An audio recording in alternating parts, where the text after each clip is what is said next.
helping the three-time champions on their way. They've got a penalty try and one from Cian Healy as well.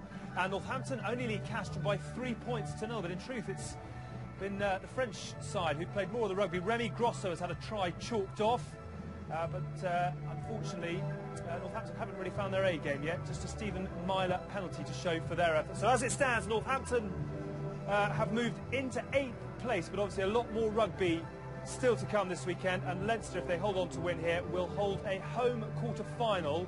But as we said, there are still a lot of teams that can pinch that off them. Sarries, the Cardiff Blues, and Edinburgh will be heading into the Amlin.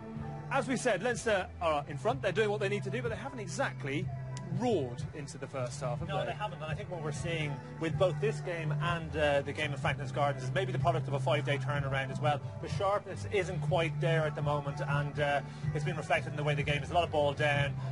You'd imagine that playing into the game, they'll see a better rugby in the second half. And they have been helped, Leinster, by this. Yeah, well, moment of madness. You have a look at this. You know, there's feet flying everywhere, and McCarthy's on the floor, but we see Ian Evans.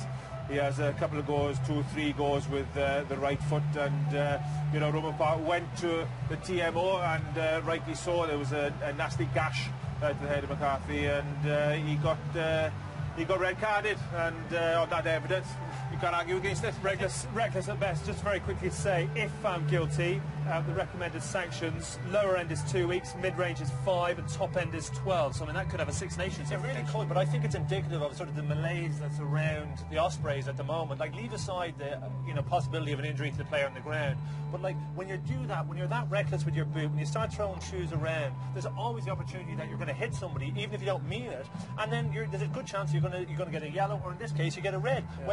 Whether he was looking down or where he wasn't, they're going to deal with that off the field. But it's too much of a risk against a team that you could go down to 14 men, and that's what's happened here. Yeah. They go into the hearing next week. Your Honour, I will put in front of you Horwell v Alan Jones in the summer. Nothing done. Move on.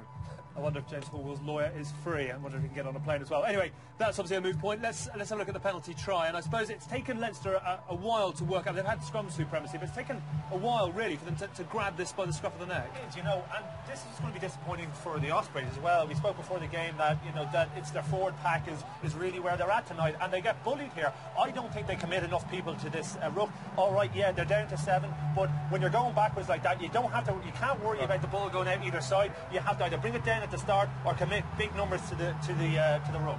You need to pull that down.